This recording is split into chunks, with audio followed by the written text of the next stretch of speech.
Okay, everyone, before I get into this video, I'm giving away all of my tour merch and also signed headshots from the podcast. All you have to do is go to the podcast Instagram account, which is the Adam and Eve podcast. I'm giving away the tote bags, I'm giving away the posters, I'm giving away the lanyards.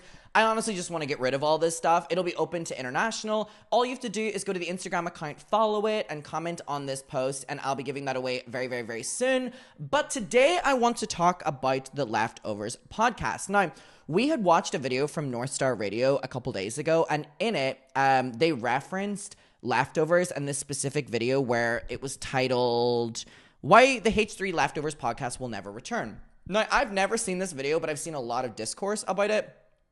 Ethan and Olivia, I guess, have said that Hasan didn't like this video and he panned this video, which I don't even think is true in the slightest. So I wanted to dive into it myself. I think the Leftovers era was always very strange to me. If you didn't know, it was a podcast.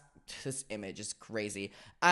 It's a podcast that Ethan and Hasan did together. It was a very political podcast, and in my opinion, it ended in the end because Ethan wasn't able to have an educated argument about anything, and he knew that Hasan could, so he had to shut that shit down fast. And also at a certain stage, I believe that it was a battle of the egos between both of them, if I'm playing it fair here. So let's get into this video from North Star Radio. The original video will be linked down below. And yeah, let's get into it. 2021, Hasan Piker. That's very patronizing. Yeah, I am being patronizing. I don't know who the f you are, and you're over here chirping all the way from London about Palestine. The biggest political Twitch streamer on the platform was blowing up in not Palestine, London accent. Popularity, thanks in large part to his coverage of the 2020 presidential election following his controversial departure from the Young Turks. America deserved 9/11, dude. I'm saying it. At the same time, Ethan Klein. Yay! What? One nacho con with extra beef, extra. Okay. Host of the biggest live podcast in the United States, was also blowing up in popularity, thanks in large part to Trisha Paytas and the falling. Yup. I love when people reference that Ethan's huge rise in the last couple of years has solely to do with Trisha Paytas, because no one acknowledges that. I think it's a very, very, very, very, very fair point. They exploited the shit out of Trisha, got those views, and then rejuiced up the H3 podcast. But the problem with that was they gained such, in my opinion, kind of like a queer, more left-leaning audience that Trisha Paytas would have. But then whenever Leftovers, was happening, the audience that they had garnered with frenemies, which was their biggest thing in recent times and very mainstream, started to really disagree with Ethan's takes. And then Ethan started to kind of turn against that audience inherently. It was really weird. Like, he profited off of the audience that then he started to shit on. So out of their friendship, as well as behind every man with a podcast is a woman with a personality. That is so me and Neve. So me and Neve. Their incredibly popular yet controversial podcast, Frenemies. Ela says, don't talk about me on the podcast. All I said was just shove the guest. He's like, we can't mention Ela. She doesn't want me to talk about, she's too good for a podcast. Even though we were talked about, they never once insulted me. I said it's a She has a podcast. I brought life to the nation. Given the increased popularity. Trisha was so correct for that when you look back on it, about Ela saying she doesn't want to be talked about. Wow, Trisha was really in the right for that. That's crazy. And everyone acted like she was crazy. Probably me too. Trisha, I take that one back. I'm sorry. It's Ela who's the crazy one. Of left-wing politics at the time. After the grand finale ending of the Trump presidency, these two controversial, chronically online men decided to team up once and for all to bring to the internet the greatest political podcast of all time, that being the H3 Leftovers Like, if you think about it, it really was a recipe for disaster at the start. Podcast. That's right. Years went by, delivering to knowledge-hungry young people the tools they need to build a better future for themselves and their communities. But this all came to a screeching halt when one catastrophic event took place in historic Palestine on October the 7th, sparking hours upon hours of what at first seemed to be... Also, just seeing a lot of discourse about this as well in one of my recent videos. Okay. Israel and Palestine, this didn't just start on October 7th, by the way, so let's just keep that in mind as well.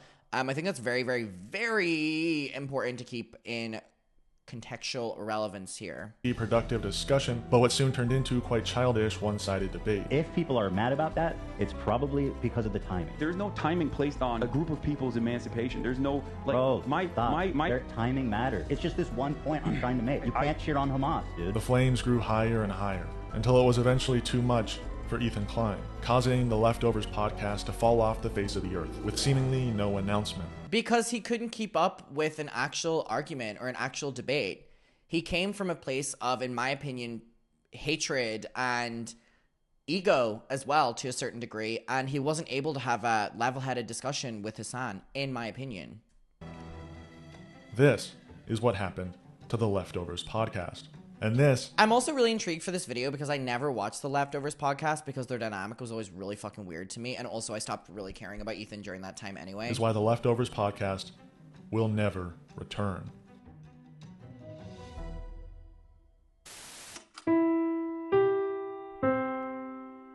Today's broadcast is brought to you by viewers like you. Become a member today and unlock exclusive content at patreon.com/NorthstarRadio.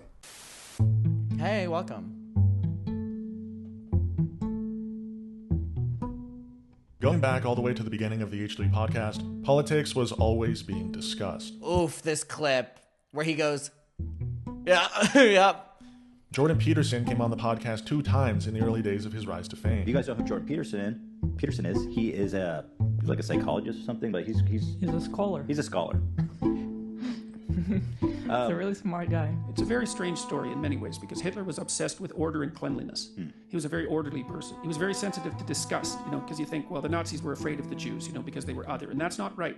What's more accurate is that, especially Hitler, he was very sensitive to disgust. That's what it looks like. If you're disgusted by something, then you want to eradicate it. Right? If you're afraid of something, you want to run away from it. If you're disgusted by it, you want to burn it to the damn ground. You want to get rid of it. Andrew Yang came on the podcast 2 times in the early days. You know what I think? Did I ever tell y'all the story of Andrew Yang? When my friend Lucy... Did I not tell you? Maybe I just told it during the New York show. Anyways, my friend Lucy messaged me one day and was like, what are you doing tonight? And I was like, not much. It was when I was living in New York. And she was like, we're going to go to a party. And I was like, amazing. She never told me whose party it was until I show up, and it's like a black dress fucking attire where you have to like enter into this hotel, you have to get a UV stamp, and then you have to go past like security, you go to the top floor, and then you go through another security, and I'm like, this is a lot for a party. And then I walk in, and she goes, it's Andrew Yang's 50th birthday party.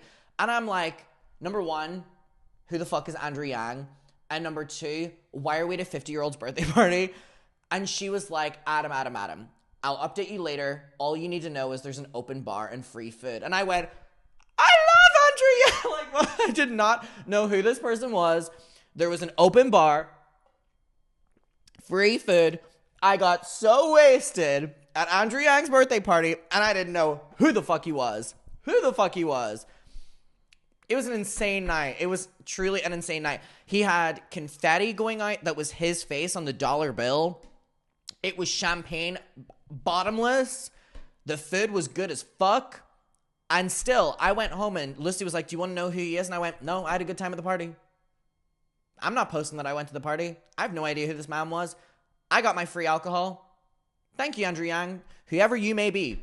And I guess happy 50th birthday. So anyways, when I see Andrew Yang, all I think of is walking into this random ass, really secretive room at a rooftop of this hotel and being like, who the fuck is this man? And then this like 50-year-old man walking in, him, and everyone's singing happy birthday to him, and I'm like, happy birthday to Andrew. But you know what I'll give him? I don't know much about him, but he throws a damn good party. He throws a damn good fucking party. He at that low key. He really at that. Days of his rise to fame. And in the post-Trisha Paytas timeline of the H3 podcast... Sorry, my favorite thing about his party as well was it went on late. And it was like midnight or 1 a.m. and his kids are just like running around the bar.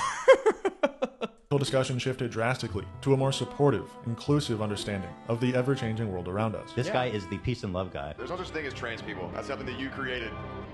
So have fun with your little dreamland, but that's just not even real. Take it from me, a dude who's never known a gay person. Penis? Dude. Vagina? Girl. Done. Slam dunk. Come in here with that fucking I think this is one thing that actually makes me quite sad about Ethan and the H3 podcast and content in general. I think on the heels of Frenemies, I think it was them, leaning more progressive. And then I think after, specifically when they brought Olivia on, they really did kind of pander towards, like, as Ethan will say, the girlies. And I think that was when their content started to become incredibly enjoyable. Ethan was, in my opinion, incredibly likable. And obviously, Hila wasn't a part of the daily episodes, which is always a plus because she's annoying as fuck. And whenever she got brought on, you really started to see that she brings out the evil in everyone around her, which obviously makes sense for Hila. But there was a time that, like, Ethan was responding to, like, the evil man in Hollywood or whatever, and his approach to it was really great, in my opinion. And it's just so sad because even with Olivia on the team, you know, rooting for the girlies, they weren't even able to keep anything in chat. Like, you know, it's sad. It's unfortunate. It really is. And then this was kind of in the lead up to Leftovers. And then Leftovers, I mean, it really just started to fall apart. It was him overcompensating to hide that he made offensive content prior to 2018. Then he went right back to it.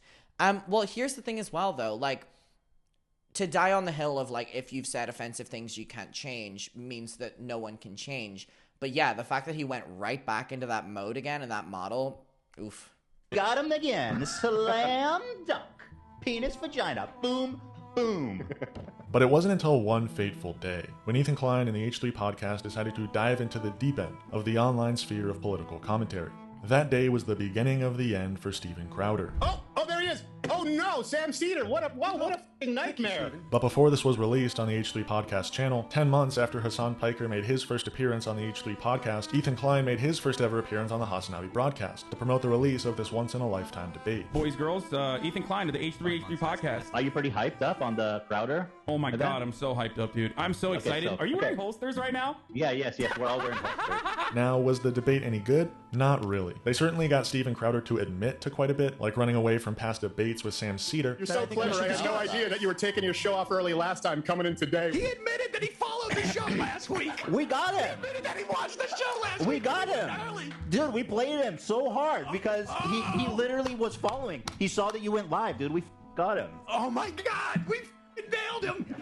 But most of the debate was pretty anticlimactic. I have a general This is a rule. great opportunity. I don't start a debate based with people on a lie. And how about you get sabotaging? How about you get Steven, show yourself, you coward. Steven, show yourself. Don't show your co-host. Ethan, you should show yourself. Ethan, how can you respect yourself as a man, brother? Steven, you are such a coward. Stop showing your little leprechaun co-host who comes out dressed like your sidekick. Ethan, why do you have to bring on Show Steven. Despite the debate's disorderly nature, it sparked something in the mind of Ethan. A yearning, a craving. He had one tiny droplet of debate per... This was a good point that was brought up in the video that we watched from North Star Radio a couple days ago, which was from that moment of Ethan getting that validation of trying to own someone and the public responding in his favor, it almost seemed like from that moment on, he craved that validation of owning people, which is why so many times he fails. But for that one attempt at maybe being able to do it, he loves it. The validation, I guess. Pervertry, and he couldn't go back.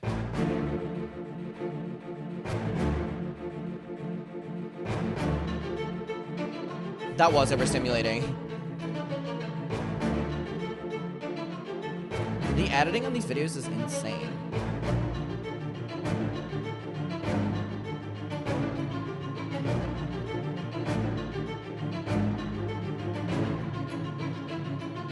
Day and night, week after week, Ethan Klein was not only debating the greatest of the great, but was winning in said debate. No, I think it's more so for women pick violent men more than men pick violent women. Based on what?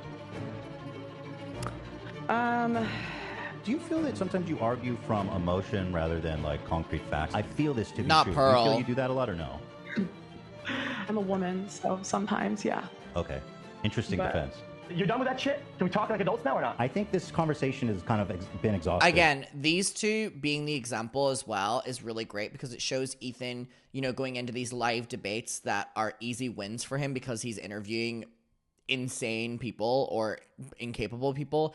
But then that yearning was then what he wanted so badly with Hasan, but he wasn't able to keep up with Hasan. And Hasan wasn't an easy win like these people were. It's such a great comparison. I've never thought about it this deeply, but wow, when you really think of it, it really makes sense why Ethan is what he is right now. People would rather watch me full screen cam do the worm. Do that. This was so cringe. Do it for a week. Do a week of no reaction content and see how many views you get. Oh, he's crying in the corner. Oh, okay, sure. He went up against world-class greats. People like a 20-year-old dropshipper. I'm just trying to flex on you guys. But why? I'm trying to show you guys what's up. A printer salesman. All day when you need a friend. A character from the Asian version of Get Out. I identify Boo! Ollie London, grifter, grifter, grifter, grifter, grifter, grifter. Literally now right wing, grifter, grifter. Motherfucker, I remember you during the K-pop days. That's how long I've been in the K-pop fandom. I remember your grifter ass in that too. Grifter, grifter. A Quebecois. A carrot. And even a man from the Nexium cult. I got on the bus and they made an announcement about my Tourette syndrome. And earlier in line, a lady heard me saying some inappropriate words. And she stood up and she said, well, how come you can say this word? Okay, that one was actually pretty well done. I have a theory for you. I'm ready. Okay, cool. I think you actually fake having Tourette's. Yeah, I think you actually don't have it. Here's my What did you think I had? Well, let me just break it down. I think this is kind of a funny thing. I doubt this is what happened, but maybe you just called someone the N-word on the bus, and then you're like, oh, no, I have Tourette's. As somebody with Tourette's, I actually have Tourette's. I know it's not curable, so I just find that claim to be absolutely a pseudoscientific, crazy claim that has no backing in science or at all. And I think you're actually, in my opinion, as someone with Tourette's, I think you're scamming people. Did you say that you have Tourette's? I do have Tourette's. I didn't know that crazy. Yeah, I know. That's why I was so surprised when you emailed me, because I was like, I have Tourette's. And what's interesting too, I've also talked about how much I hate Keith and Nexium and what a psycho he is. So when I got your email, I was like, this is incredible. And I could totally see how it is you fell into a cult, because you clearly don't do any research. Mind you, this was all taking place in the same timeline of the Leftovers podcast. They began the show on September 26, 2021, and Hasan Piker, but I'll call him Piker, seemed a bit uncomfortable at first, just getting the feel of the room and his ability to speak at will. This also wasn't a brand new podcast, rather a brand new show on an already existing podcast, so it makes sense it'd be a little challenging for Hasan Piker to just jump right in. But after only a few episodes, everything was perfect. Also, I think as well, it's important to note that the podcast was on the H3 channel as well, so there was a little bit of... It's actually impressive that people did side with Hasan as much as they did in the ending of Leftovers, because if you think about it, Leftovers was a H3 Productions podcast. It was on the H3 YouTube channel. Therefore, the audience were all Ethan fans. So it is actually crazy that as many people sided with Hasan during the ending of it, considering it was all Ethan's audience. I had already been radicalized by Hasan in 2019 and 2020, but the partnership of my two favorite creators only grew my passion for politics even more.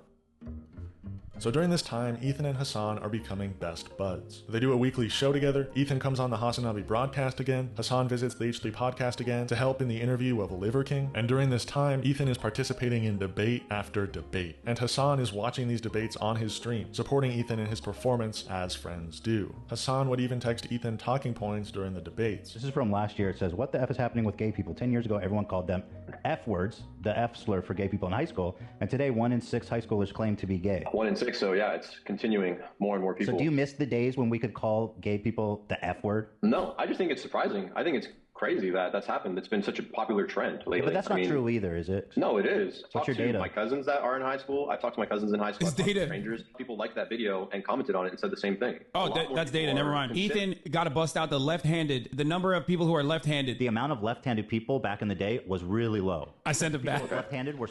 God, it's crazy. Wait, it's so crazy that Hasan was feeding Ethan lines during his debates. Damn, Ethan wasn't even able to do the debates without Hasan when Hasan wasn't there. That's crazy.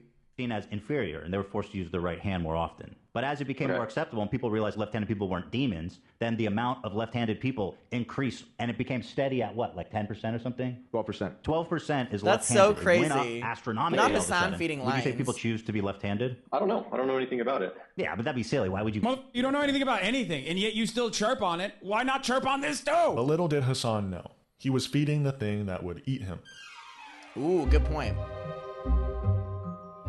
This editing is crazy. He was flying too close to the debate pervertry's sun, and all of a sudden, seemingly out of nowhere, Ethan, sitting there with a very large debate ego, turned around to face towards Hasan and said, "Allow me to debate the master."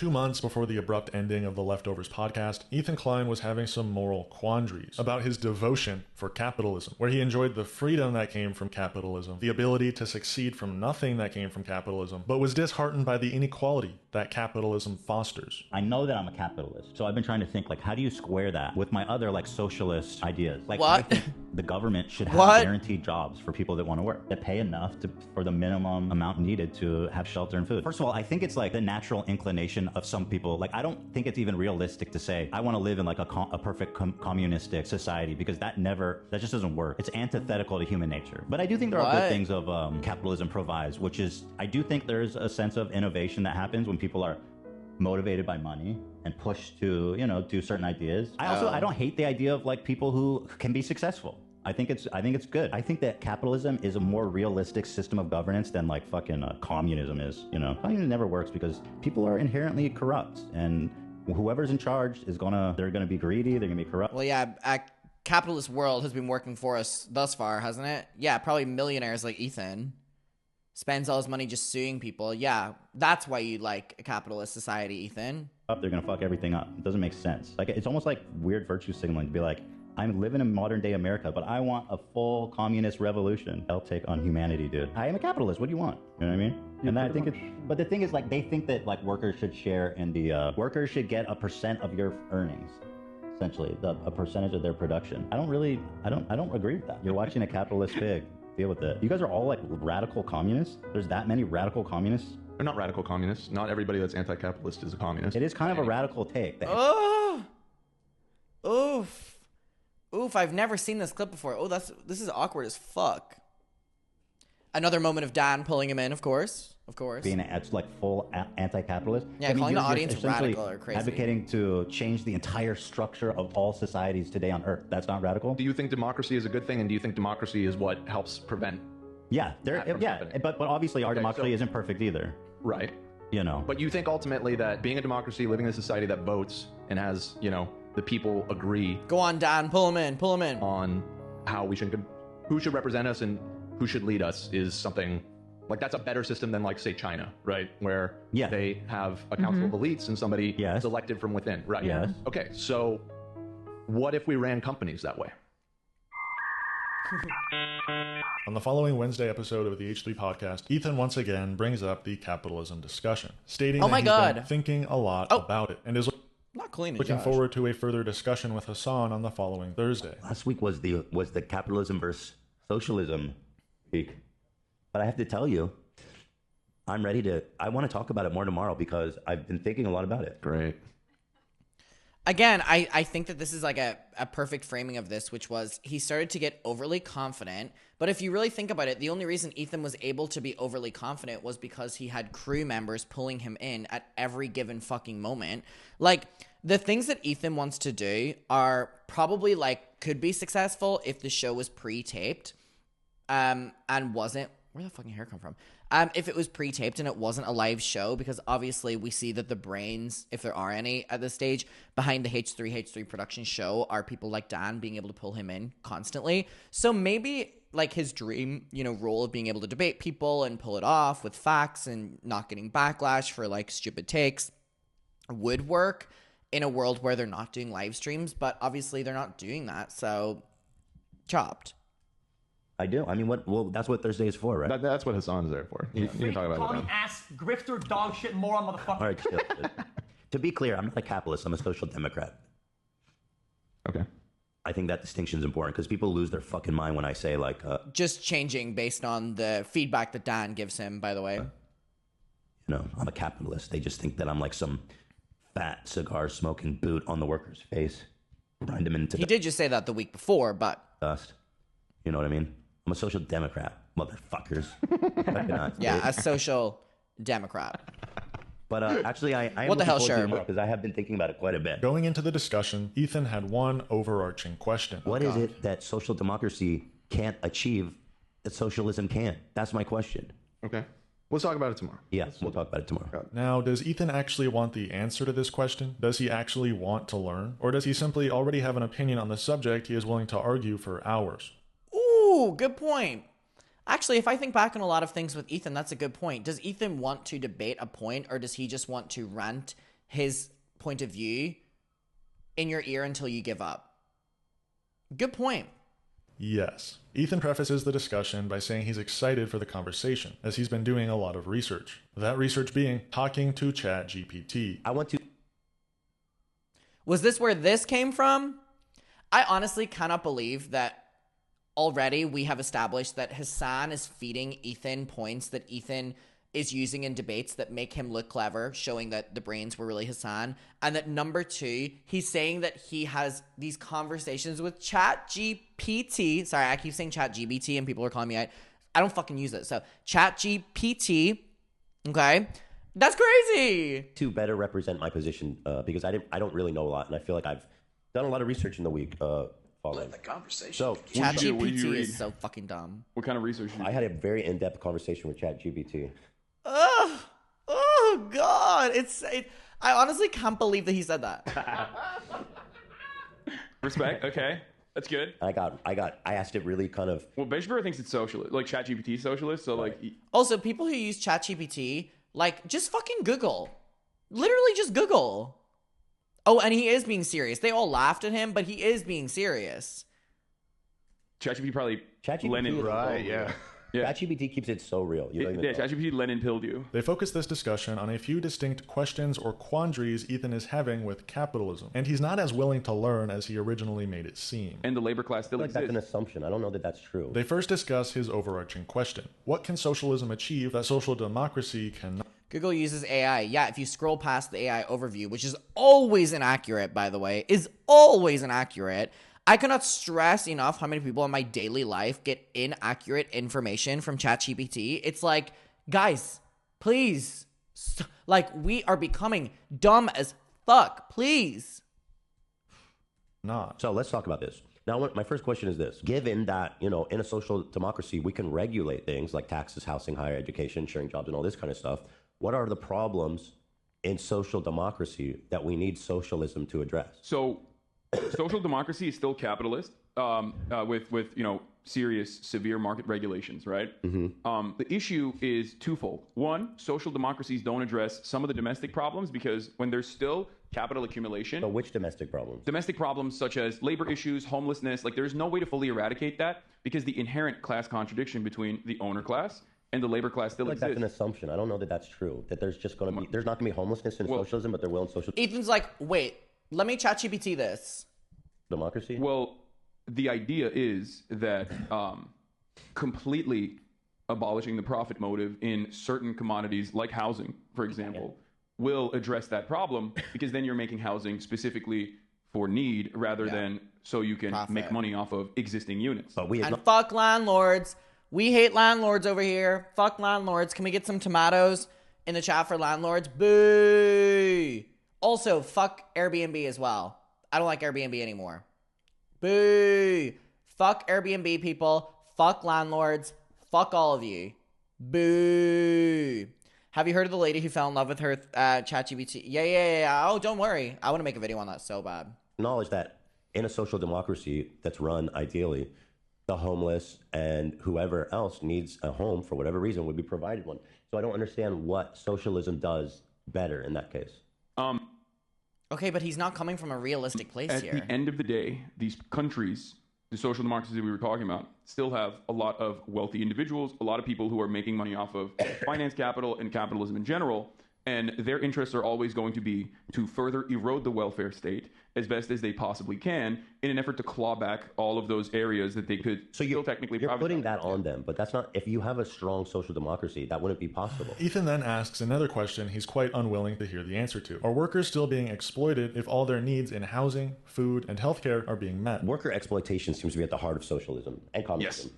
And so I want to ask you this question. If an employee is fairly compensated, and by fairly, I mean factors like work, compensation, they're being paid well beyond the means of living. If they're provided in all those ways that we see as important, is that still exploitation? In the Marxist perspective, under Marxian economics, Marxist theory, exploitation is not a good or bad thing. It is just a thing that happens. Okay. And it goes back to something I've described many, many times over. There are two classes. There is the labor class, the wage laborers, the proletariat, and the bourgeois class, the capital owning class, right? Mm-hmm. And these two classes have two inherently contradictory interests. As someone who worked, you wanted to work the least amount of hours for the most amount of pay. Your boss, on the other hand, wants you to work the most amount of hours for the least amount of pay. This inherent contradiction is at the heart of capitalism and is how commodities are produced under a capitalist mode of production. When you have this imbalance, those who do have capital end up always being able to pay you much less than your actual output. So that is what's happening now. So is it still exploitation of workers if they're fairly provided for? Yes, because the fairness in this regard is not met on the metrics of like living standards, but instead on the metrics of what their output is. If the employee is extremely satisfied, and they feel well provided for, who are you to tell him he's being exploited? Ethan continues in his failure to learn and brings up a similar question in the field. I think there's something really frustrating about this, and I wonder why the H3 audience don't pick up on it more, that like Ethan never wants to debate. If you don't agree with his point, he's either going to keep doubling down on his point or just move on. Like, he really, closed-minded is such a perfect way. Like, it honestly is fucking insane. Field of workers' rights. Why should workers be given democracy in the workplace in the form of decision-making and profit-sharing when they themselves did not create the business? I want to give you a specific example because this is interesting to me. Let's just take this workplace as an example because we're all familiar with it. I started my career 10 plus years ago and I was successful by myself with 0 employees. I made a lot of money. I did well for myself. And then, 5 years ago into my career, I made the podcast, which obviously you all are watching now. Let's say we go back to 5 years ago when I hired Dan as a freelance. You started as like a consultant. Or a freelancer, yeah. And obviously you moved to full-time and I'll get to that. So he started as like a freelance consultant. What would be a fair way of compensating him for that? And when Hasan gives him an answer, Ethan no longer wants to talk about it. I just want to know how the socialist workplace works. It seems so nebulous when you talk about it. Why is it? I don't think it's nebulous at all. But there's gotta be, okay, I have a living, breathing, working example of it that I've given you. I know, but like, there's got to be like a constitution that says, outlines, or I don't know, whatever the fuck you want to write, right? There's got to be something, and it says like, or rule, laws. Again, just fucking yapping for the sake of it whenever he doesn't want to hear, he doesn't want to actually debate, he just wants to like push his narrative over and over again. This is the minimum that a person should get from the company. Yes, and it should be married to the output. If Ethan actually listened to Hasan, his mind would change. I don't think he ever wanted to actually have debates with Hasan. I think he just wanted a place to be able to argue with Hasan. Because he was getting really confident with the debates that he, for the most part, was coming out well in because he was debating really dumb fucking people. But that's not Hasan. And also specifically, Hasan is knowledgeable whenever it comes to politics, and Ethan Klein talks to ChatGPT to figure it out. So it should be married to the productive forces. It should be married to the output. That should be pegged. We talked about this enough, though. I don't want to bore people. Pegged. Like that, like, you know what I mean? And then he shuts it down. He does this a lot where he will shut down eventually whenever he realizes that like the person will not change their mind or will not just give up on what he's saying. And it's really embarrassing to watch, honestly. To the performance. And I think that is the best. He doesn't want to learn, he just wants to be right. Best possible way to work. I guess my problem on that is like, how could you possibly enforce that? No, not even enforce. How could you possibly even analyze that? Like how much more how much more money are we making because the janitor comes in? That's where we go to the Walmart example. That like we are already completely aware of that. We have actuaries, we have CPAs that are working in real time, making mathematical equations to figure out exactly what not to pay people technically, and they could be in a total social reorganization of the economy with a socialist dogma. So would work in the opposite direction. Okay, it's kind of like this. Please, let's move to another topic. Okay, you know what I mean? I think it does speak for itself as well, and I wonder why the audience don't have more of an issue with this. It's obviously why people ended up choosing Ethan's side, because they saw that Ethan was unwilling to actually have a debate that was educational or substantial or beneficial, or a debate that honestly like meant something or went somewhere. It's honestly just him saying his opinion. If you agree with him, then he'll continue. If you don't, then maybe he'll just give up and move on. All this episode was very entertaining, despite some frustrating moments from Ethan. And it even went... Ethan's like a rage baiter, except the only difference is a rage baiter know that they're wrong. an hour longer than usual, given how entertaining and important of a conversation it was. This Leftovers episode was definitely not a contributing factor to the conclusion of the Leftovers podcast, but it definitely was a sneak peek for what's to come. Ethan's debate purgatory ego had reached a point of no return, a final form in which Ethan could not be incorrect. So after a few weeks had passed of some pretty normal episodes of the Leftovers podcast, something catastrophic took place, once again sparking the need for discussion on the Leftovers podcast. Is that a real thumbnail? Is that genuinely a real thumbnail?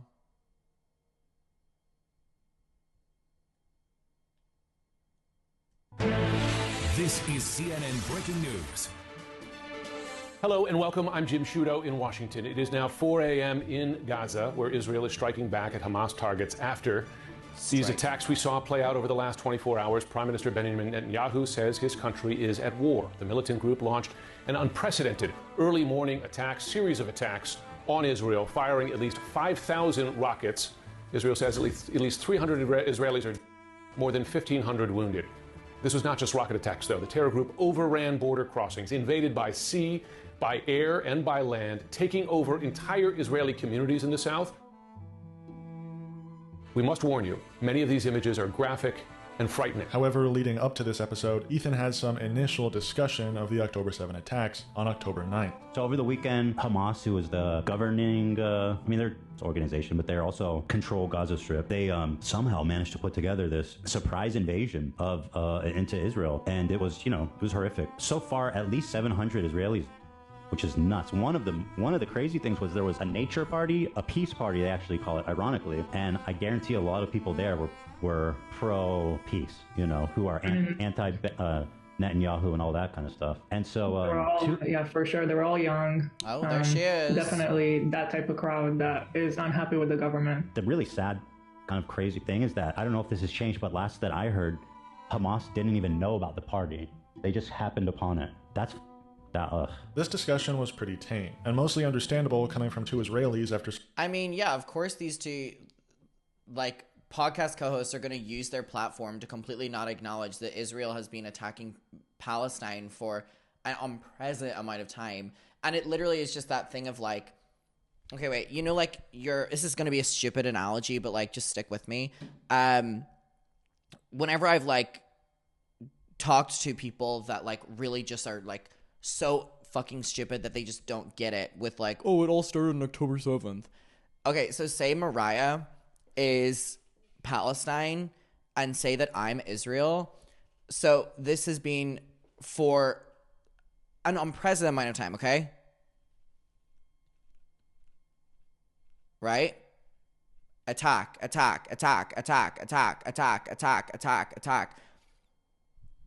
Palestine responds, and then and then Israel have now the right to absolutely fucking destroy and absolutely take over, and that dumb evil man now be like, oh, we're gonna overtake everything for the safety of everyone. Oh, oh God. Anyway, that analogy, by the way, I've been able to dumb down to a lot of fucking people, and then they get it.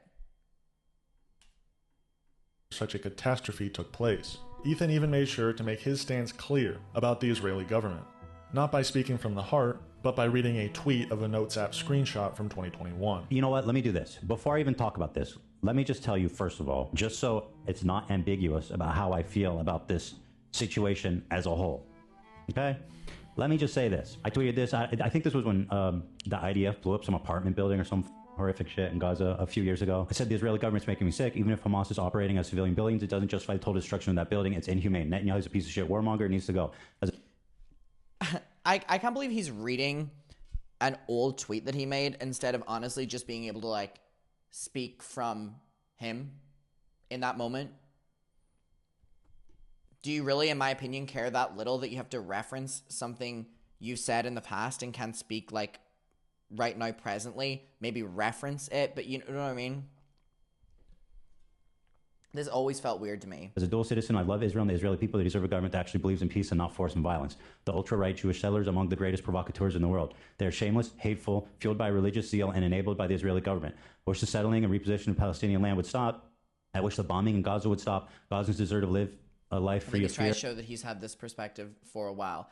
Yeah, but I mean, honestly, reading it on here feels like a Notes app statement, which is exactly the point that North Star Radio is making as well. And also him introducing this by being oh, when the IDF blew up some sort of know your shit.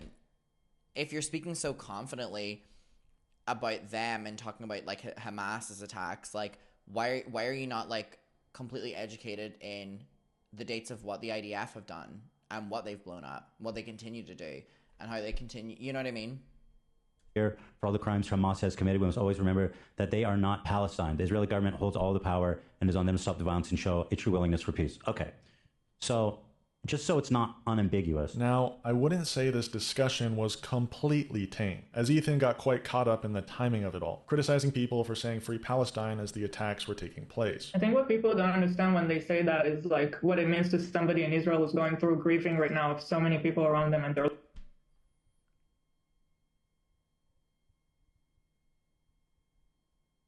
and not an ounce uttered about what Israel have put Palestine through for an ungodly amount of time.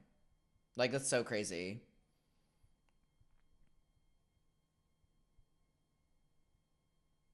Our life as it used to be. Nobody knows right now what to expect and how long this war is going to last. Well, Palestinian people know what to expect of Israel because the attacks were so fucking common.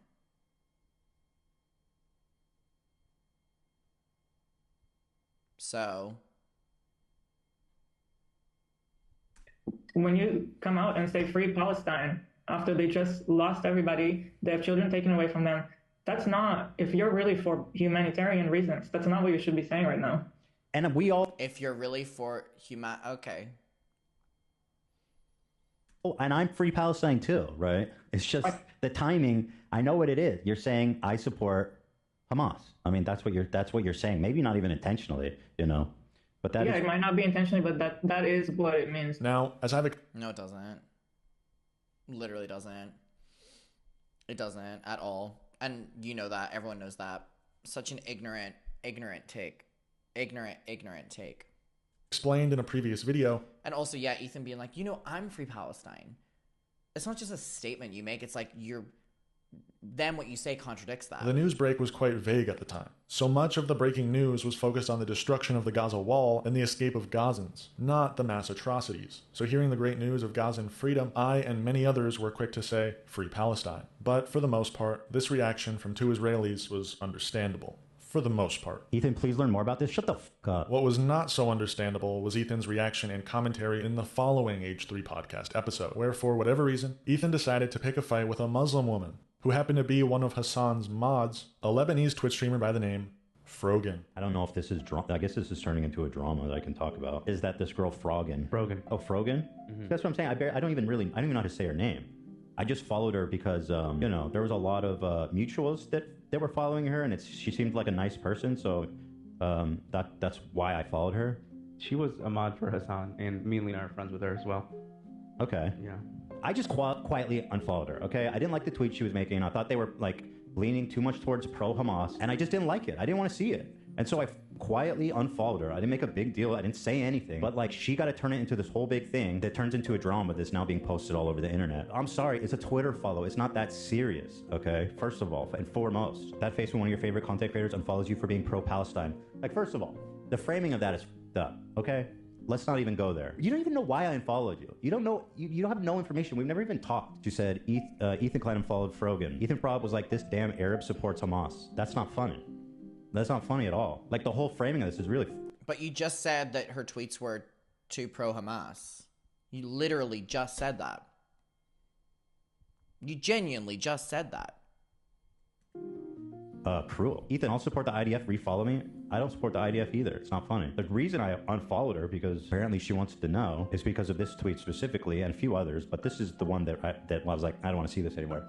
She said, leftists preach and foam at the mouth at the thought of a revolution happening in America. But as soon as it happens in the Middle East, what they're doing is wrong. She's implying that what Hamas is doing is right. I mean, she's basically all but saying it. She's saying, as soon as a revolution happens in the Middle East, then all of a sudden what they're doing is wrong. She's saying, in her opinion, that what they're doing is right. Completely ignoring what Israel had been doing to Palestine for an ungodly amount of time. Again, it's just picking and choosing information that you want to put out there. But obviously that's the only thing that will make his narrative sound a little bit believable, so...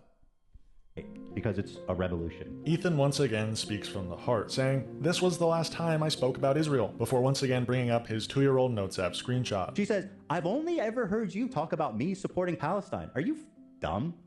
How dare you even say that, you scumbag? Did you think about this before you wrote it? Shame on you. How dare you defend what you said? and to even come for me as if I don't support Palestinians. This is the last time I ever spoke on Israel. The Israel government is making me sick. Even if Hamas is operating out of civilian buildings, it doesn't justify the total destruction of that building. It's inhumane. Netanyahu's a piece of shit warmonger and needs to go. As a dual citizen, I love Israel and the Israeli people. They deserve a government that actually believes in peace and not force and violence.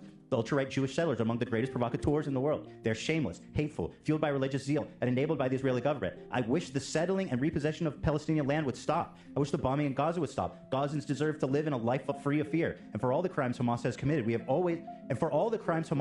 we must always remember that they are not Palestine, which somehow you don't seem to understand either. The Israeli government holds all of the power, and it's on them to stop the violence and show a true willingness to peace. That's the last time I talked about Israel. Do you want to keep saying this shit about me, or do you want to apologize? Because it sounds to me like you want to double down. You said Hamas was their prison guards. Kids, you psycho. They're children with a machine. Dude, that's the prison guard you're talking about? And then you can't possibly understand why Israelis who are dead wrong are being like, oh, we need to retaliate. They're dead wrong. But you don't.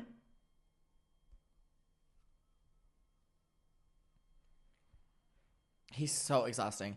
Why Israelis are retaliating? Retaliating? Retaliating? The fuck do you mean retaliating?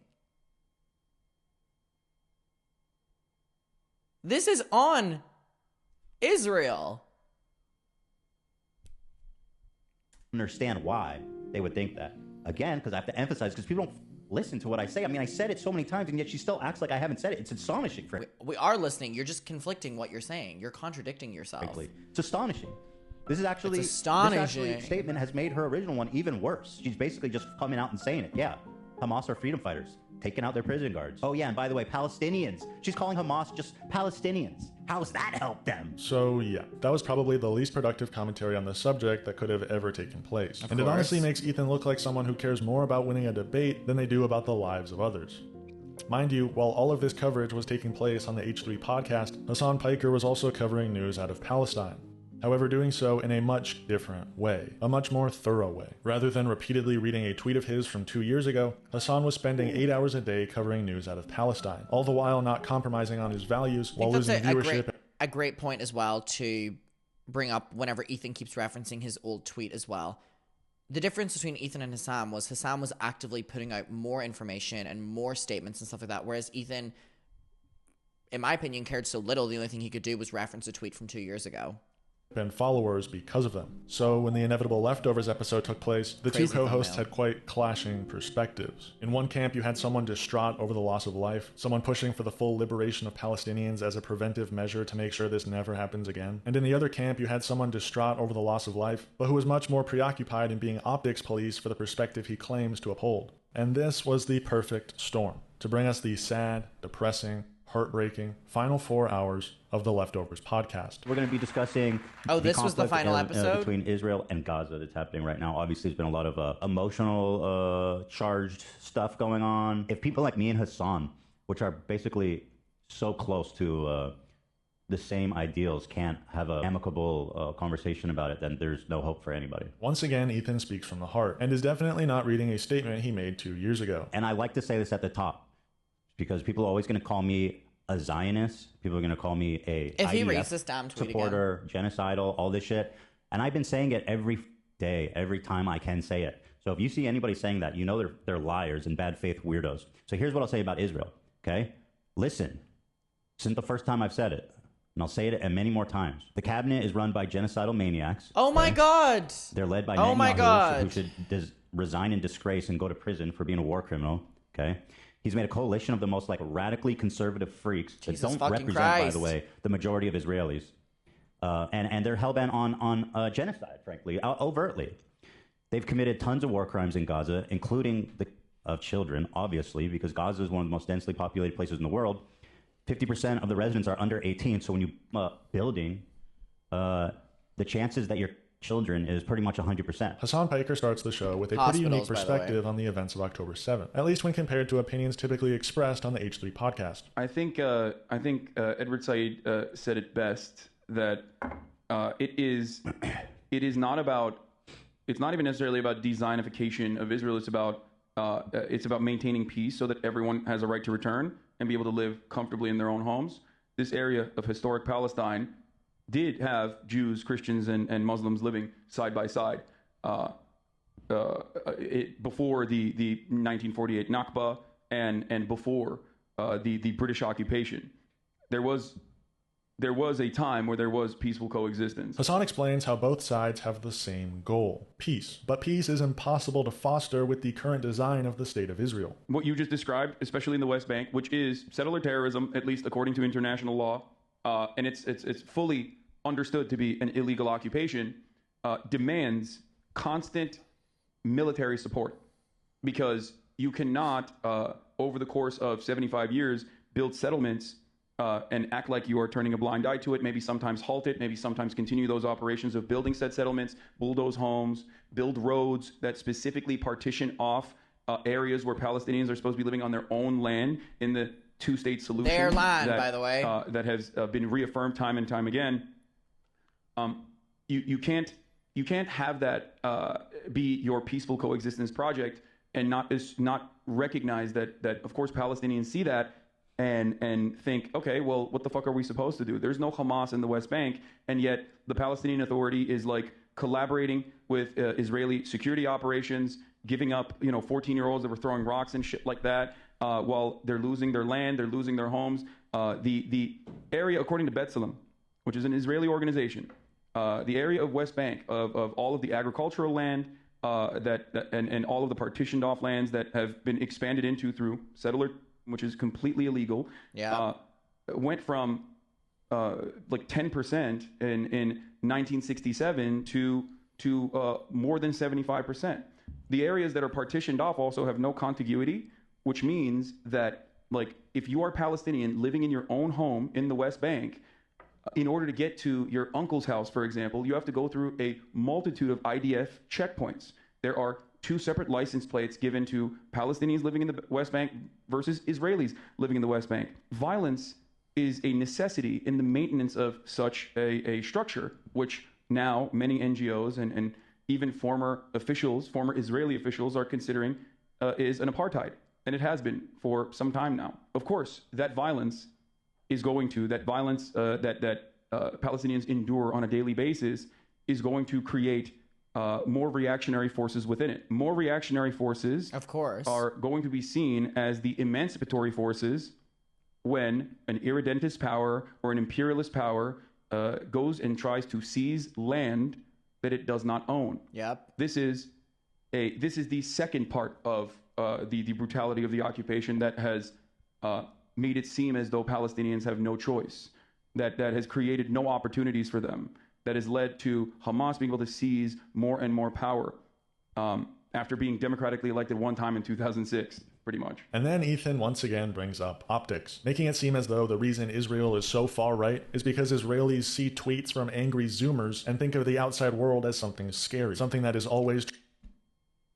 It must be so exhausting the way that Ethan lives as well. Like, this must be exhausting. Trying to attack them. So when Israelis see a ton of leftists talking about, go Hamas. God, this is whenever he started his full, like, leftist and the left. Cheering on Hamas, or saying like super hyperbolic shit about, like, civilians are all settlers, or saying shit like, listen, it's a revolution. What do you expect? Like, what is a revolution supposed to look like? Or whatever of all of these qualifiers, basically, that people want to make. The Israelis see that, and they say, oh, these people just hate us. They just want to kill everybody. That's why we're going to vote for these bags. Jesus Christ. Christ. Just feel like there it's she an existential is. threat. It's just this, everybody wants us. That's how we grow up. I grew up like that. All of our borders, they all want to. Rockets are always coming over. I was afraid to go on a bus as a child. And again, it's like that's your life. You're under threat all the time. And his... Girl, didn't you raid someone? Allegedly for funsy onesies? How the fuck are you the one living in fear? How the fuck, Ela Klein, are you the one living in fear? Hasan brings up some very crucial context. I mean, we don't have to get into like the history of why Jewish people would be understandably paranoid and worried, considering how they have historically been singled out as villains every single time. And so you would understand it's hard for some people to distinguish. No, I know you do, but I'm just saying this. I'm just saying this. 100%. You might understand how it's hard for some people to distinguish anti-Semitism between like criticism, especially when it's like a criticism that's very lax on violence against Israelis. So you're absolutely correct on that front. Here's what I will even dive into further, and this is something I talked about on my stream as well. The paranoia now that manifests inside of Israel, as far as I understand, I don't live in Israel. I've never been to Israel. At least from everything that I have read on not just Israel but also apartheid South Africa and the Algerian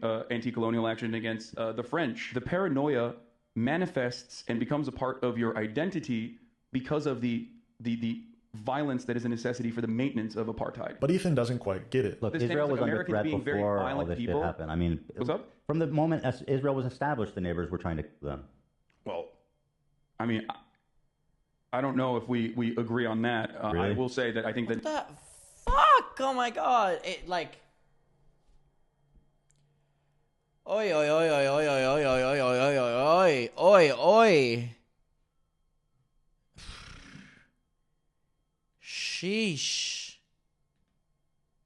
Sheesh. Fucking hell. Oh. Nakba was an unjustifiable act of violence that was the formation of the state. Now you can say every state is formed through an act of violence. All enclosures are defended through acts of violence, certainly. But I think that Hasan is educated. Ethan has the balls to debate him. Well, that's why Ela's there. Hasan's actually being outnumbered here, so it's crazy that he's holding his own. there was, this extends, like what you say to West Bank, what you say about West Bank settlers was the original position of the Israeli state's formation. Ethan actually brings up optics several times throughout this discussion, like tweets from Mia Khalifa. It's the timing, dude. It does matter. There's an asymmetry to the violence, but there's also an asymmetry to the coverage as well. Mia Khalifa is a good example. You and I were talking about this on the phone earlier. Mia Khalifa said things that I find to be distasteful and wrong. Okay? Worse than that. I think it was distasteful and wrong. I think that it was callous. However, the reaction to Mia Khalifa has never, ever occurred on the other side. You're right. When Israel is engaging in bombing campaigns. Yeah, and like you said, the horrific images that you saw, Palestinian fathers holding their daughters, there is no equivalence. I think a lot of people who have been advocates for Palestinians for many, many years, especially if they're Muslim, know this reality, that you have to be incredibly careful all the time with your rhetoric.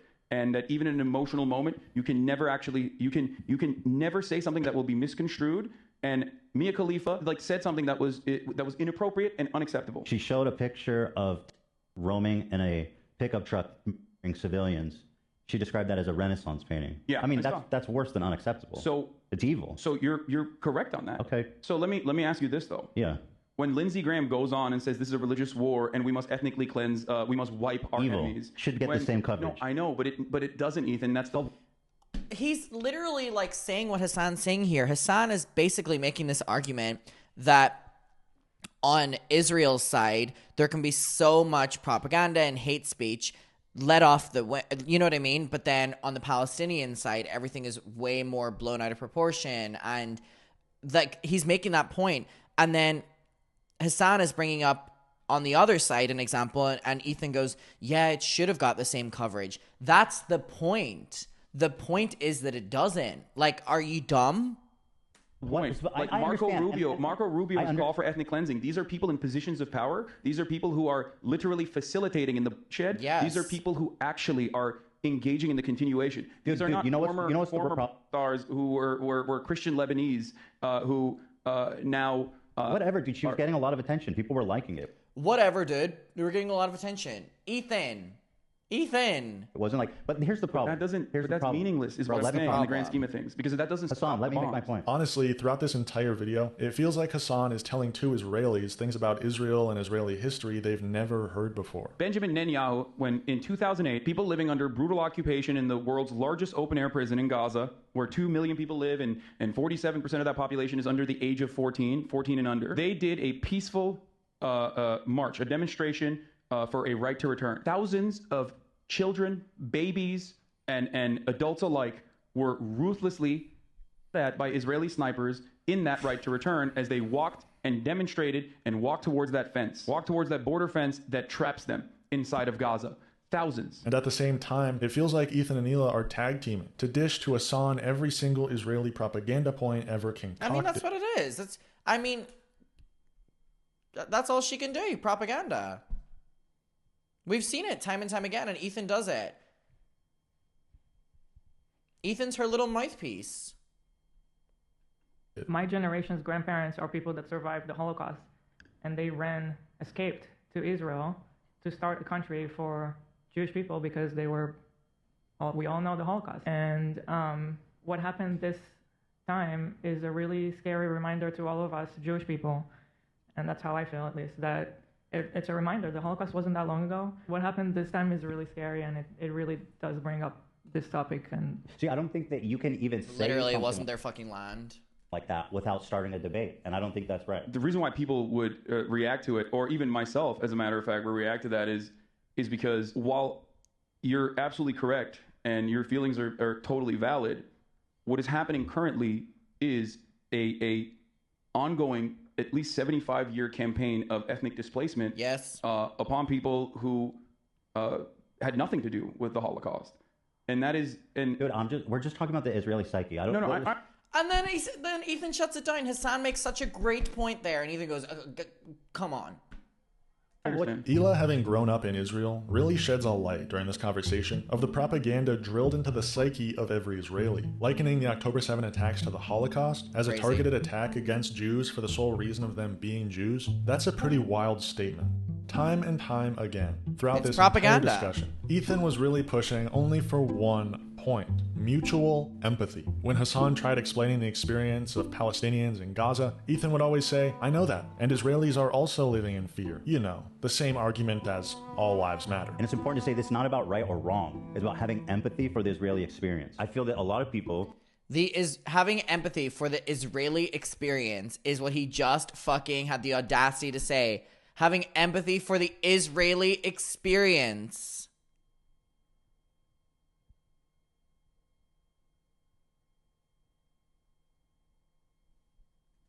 Not all, even a minority, but enough that it's noticeable, don't have that level of empathy where they see Israelis as like full-blown, diverse human beings. How's there ever going to be peace, like genuinely, if there's not empathy to at least understand? What the fuck? What the fuck? Oh my god, he's dumb as shit. I wonder if he's dumb, ignorant, arrogant, or just like completely Hila's mouthpiece. Like I'm not to agree with, but to at least understand. At a certain point in this discussion, Ethan decided once again to bring a friend of Hasan's into the conversation, specifically to call him an evil person. At this time, I want to turn my attention to some of the very evil takes I've heard some prominent folks making about Israelis. Here is one such example of a dude, and this guy is very popular. He has 1.6 million subscribers. He is a very popular political YouTuber called Second Thought. Sorry, this. Oh yeah, he's my friend. I like JT. All right, well then, you tell me what you think about this. So here he is doing a podcast. I've been on. I think is this Deprogram? I've been on the podcast. I don't know what it's called, but this is just a clip from Yeah. So here's his take on this. He says, did the Palestinians actually take civilian hostage, or is that fake news? I don't care. Yeah, the occupiers I don't, are not civilian. First of all, just straight off the bat, the person that's talking is Hakim. He is a doctor in Iraq, and of course, just to put this into a decent frame of reference for those who are unfamiliar, I think he will probably have a much more ruthless position on the matter, considering how he feels about American forces and what they've done to his This home I'm pretty sure is family. all Second Thought. No, the one who said... No, what? I know. Yeah. Here. He says, did the Palestinians actually take civilian hostage, or is that fake news? So wait, who's talking there? That's Hakim. The occupiers I don't- are not civilians. That is what it comes down to. Like imagine Germany, let's say Germany to be non. That's him, right? I think so. Yeah, I think so. Controversial. And not that it matters. Invaded the United States, and they said, you know what, Cincinnati, Ohio is our ancestral home, and everyone knows that's blatantly false. But they take your home, they your grandma, they bulldoze like your neighbor's house. Are those people civilians there? No, they're occupiers, and those are criminals. That is, there are no civilians there. So according to Second Thought, he says that every Israeli is an occupier and there are no citizens there. There's two different schools of thought within, I would say, anti-Zionism. Those who believe that all matter of settlements that were propped up even in the inception of the Israeli nation state are unjustifiable, and that they are settlers. Well, yeah, it's Palestinian land. I don't understand. Like, how is that point not going through to Ethan? Is he dumb as fuck? It was Palestinian land. It is Palestinian land. It still is. Fucking stolen land. So they extend beyond your perspective that you agree with, which is West Bank is a settler occupation. I think it's an extremely evil thing to say. Do you think what he said is evil? I think it is, one, unproductive, and two, it does not meet the realities on the ground, and it's not a viable solution. So calling, just to be clear, calling babies. No, of course not. Settlers. Of course. They're not even living. They're not. Okay, Yeah, they're babies. So I just want to say that that this guy's a fucking evil piece of shit for saying that. This conversation eventually got to a point. Again, it's like such a great point. It's just unproductive. But then if Ethan has no points, it's only going to be unproductive. Where Ethan was just far too focused on the optics of it all, to the point where Hasan was basically laughing at Ethan for how silly his frustrations were. Well, let me ask you this. What's up? A fan of Second Thought who's listened to him dehumanizing like, Israelis. again, why is this the important thing? If you're literally talking about, if you're singling out and focusing on October 7th, why is this conversation important? Why is arguing over Hasan's friend's stream important in the context of the IDF going and killing innocent Palestinians? How is that important? That way. Do you think that listening to him might inspire one of those people to be like, hey, I'm going to go join this, What, Hamas? Well, no, I mean, according to it's a pro-Palestine. You think a fan of Second Thought is going to see it? Okay, let's walk through it. So Ethan is now insinuating that fans of these podcasts are going to listen to it and go, I'm going to join Hamas. You think a fan of Second Thought is going to see that and be like, I'm going to go to Gaza, I'm going to join Hamas? That's not what I said. I said he's going to go down to the Opera Sydney at this location and be like, hey, yeah, let's the Jews. Everyone's saying it. Nobody seems to care. I guess it could happen, certainly. The fuck? Okay. I'm still thinking about a Second Thought YouTube fan being like, I'm going to go rise up in the global jihad and rise up against Israel and purge it. I understand that. May Allah guide my weapons. But this still wasn't the end of Leftovers. Although being the final episode, Ethan and Hasan would meet one more time to further discuss Ethan's framing and overall understanding of the conflict. This time, however, the conversation would take place on the Hasan Abi broadcast. And this is when the prospects of the Leftovers podcast continuing were called into question, with the initial discussion revolving around the two-state solution. So basically, I wanted to talk about specifically the one-state versus two-state solution.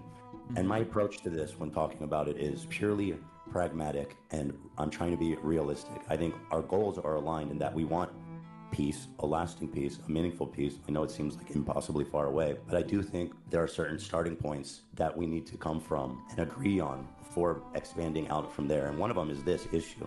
Isn't it crazy that Israel has been doing this to Palestine for so long, and then it's up to like the Palestinians to like come to an agreement with Israel? Like they're the ones having to lose out and what's the word? Like come to an agreement when it was just like Israel doing this?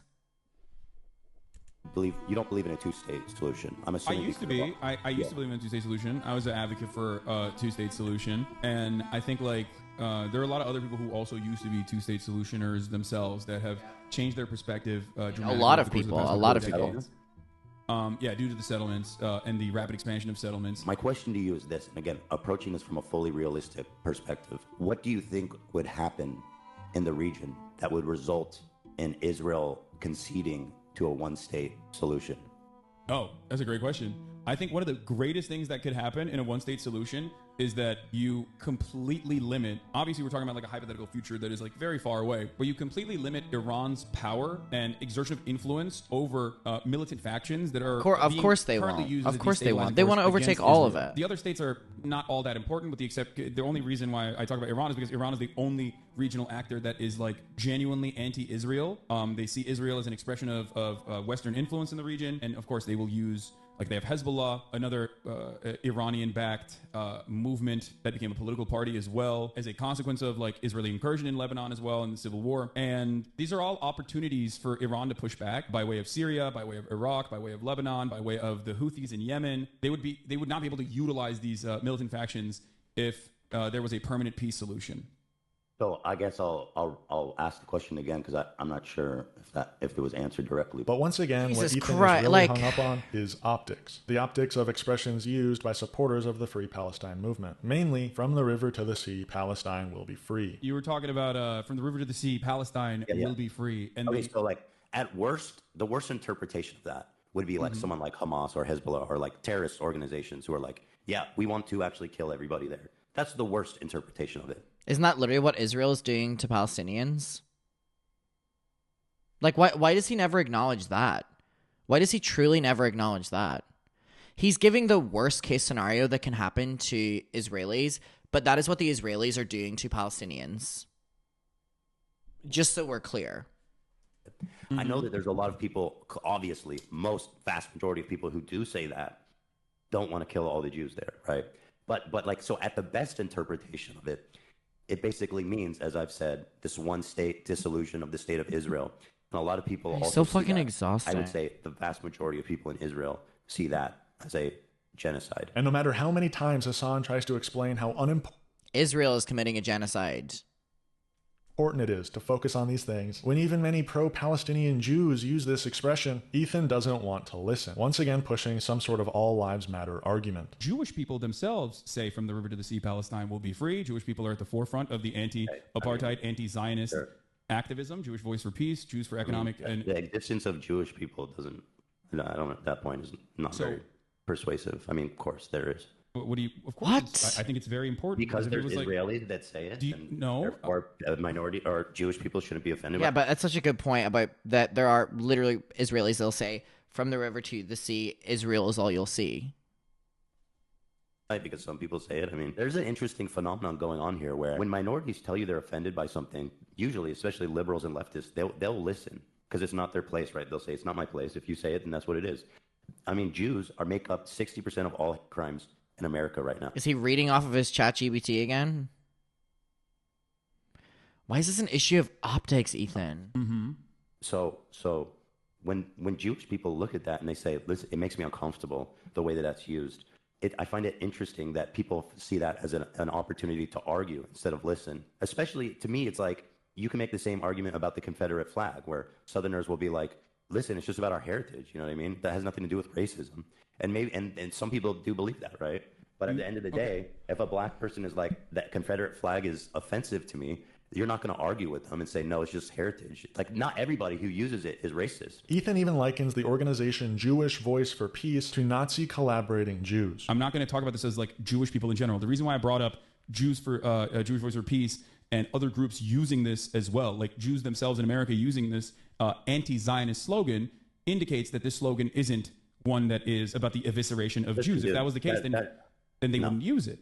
There was Jewish collaborators with fucking Nazis. Ethan, don't do that, please. Don't say that the Jews' Voice for Peace are akin to capos. Like that's, oh my God! I'm telling you that the mere existence of Jewish voices. Oh no! Oh no! I didn't know he said that. Hasan is trying to do all he can to protect Ethan's image in this moment. Hasan is well aware that by Ethan saying these things, he's putting himself into a group he has no reason to associate himself with. He is begging Ethan to understand this for the benefit of his own public image. But for whatever reason, Ethan continues to push these dangerous beliefs. It's like you're tokenizing a few Israelis. It seems silly. You're like, here, check out my Israeli. He says it. That's not. Then, I don't find it a good point. This conversation was really the straw that broke the camel's back. And in a following members-only live stream, Ethan made it quite clear that leftovers will not be returning, as the discourse and criticism he's receiving for his coverage is all too much for Ethan Klein. People are saying rip leftovers. Yeah, probably. And shortly after Ethan made that statement, Hasan Piker on his own Twitch stream described Ethan Klein as his former co-host. But this still wasn't the end of Leftovers. Ethan made it clear that Leftovers was over, but with a chance of it returning in the future, given the fact that the 2024 presidential election would soon be underway. I need to look after myself at a certain point. You know, it's my life. To a certain point, it stopped becoming a show to an extent, or at least just, the very end of it. And, it's my life. So I have to protect this. Ethan Klein making it about himself. Because obviously how this affects Ethan Klein obviously matters more than anything else. Sanctity of that. That's why I'm probably going to not do it anymore. Yeah, it sucks that we're going to miss the 2024 election. Maybe we'll come back for it. I don't know. But nearly 10 months later, it has yet to return. And this is why. Although the Leftovers podcast ended, mostly because Ethan was done talking about the subject and receiving so much hate because of it. Yeah, because Hasan was responding with points about Israel that even Ethan didn't know about. Ethan continued to talk about Israel, and he even continued to talk about Hasan and people Hasan is associated with. But this time, now that they no longer have a show together, Ethan is a lot more critical. And he even continues to be an unproductive voice in the Palestine discussion, continually bringing up his problems with the left, and continuing to focus on optics and not the devastation. Really pisses me off, because I never said a damn bad thing about that guy. And that's why I said, when you need to explain your reason for calling me a racist, calling me a genocidal, a Zionist, which by the way, Zionist is just another slur for Jew, being a Jew. You know how many people now call every Jew a Zionist? Just call me a Jew. He's dumb as hell. And get it over with. It's just the truth. I'm told myself all the way to, outright saying that it's apartheid, that it's genocide, that the Israeli government is committing. And so, but you still want to call me a racist and a genocide and a Zionist. Why would you call me a Zionist when I have said all the things that you want to hear from me? I want to meet you right in the... No, you still spit in my face. So give me a break. Who's the problem? I've said all the things you want me to hear. Do you actually believe them, or are you saying them because people want you to say them? Scumbag. Scumbag. I'm going to say this because it pisses me off. And being an openly and proudly is now likes on Twitter. Rogan, she tweeted out, she goes, I have a problem with my Zionist therapist. Just call him a Wrong. Jew. I'm sorry, but that you can't talk like that Wrong. about any other minority. Chopped. I had a problem with my Chopped. Zionist therapist. What did you talk? Your Zionist therapist? Did you get those level of details from them? You had in-depth conversation about the politics of Zionism with your therapist? No, I don't. You mean ignorant. But really, the true reason that Leftovers has not returned in the past 10 months and will never be seen again is because Ethan Klein, a man once buddy-buddy with anti-social justice warrior opinions and creators online, pushing the same rhetoric himself, but later cleansed of those opinions, becoming a self-described social democrat supportive of progressive social and economic policy, he has recently once again become buddy-buddy with those on the right. The same people he spent day after day mocking, criticizing on his own show, are now people he is willing to once again open up to and accept. He's recently become one of my best friends. Your best friend? We're close. We were supposed to come out here together, but he faded me, so... Like, you guys want to see the real areas of Israel and the conflicts, so we're here. Like, it's safe, but things can also go dangerous. So we're going to be in Palestine right now? Basically, we're in a tunnel. Above us is Palestine. We're heading to one of the most tense areas in the country. Taking us right into the heat of it, man. I mean, I've seen his content, to be honest. I've seen mostly on TikTok. I see Destiny debating red pill people and stuff, and in general, I think it's good. I like what I see on TikTok. I don't know if it would qualify as my a crime God! of apartheid. Just like if Israel were to literally nuke the Gaza Strip and kill 2 million people, I don't know if that would qualify for the crime of genocide. In your eyes, probably not. And that is why Leftovers will never return. And that is why the H3 podcast is exponentially collapsing. But that's a video for another day. Thank you for watching North Star Radio. Okay, let's leave it there. That was a really well-made video. Again, it's a perfect picture painting right off the heels of frenemies, families, Ethan starting to debating people that are easy wins. He then brings Hasan in. Hasan helps him with debates. Ethan gets confidence from the debates. He then turns on Hasan, but Ethan can't keep up with Hasan. And also, how do you have Hasan educating you on things to do with Israel that you and your wife don't even know about, but you're spreading your dumbass propaganda? It's so disgusting. Actually watching this, because I don't watch their podcast, it's really crazy to see truly how hateful and how much hate speech and just incorrect information, misinformation, disinformation that they put out. I'm going to say disinformation that they put out there. It's honestly quite shocking and disturbing. And we'll leave it there.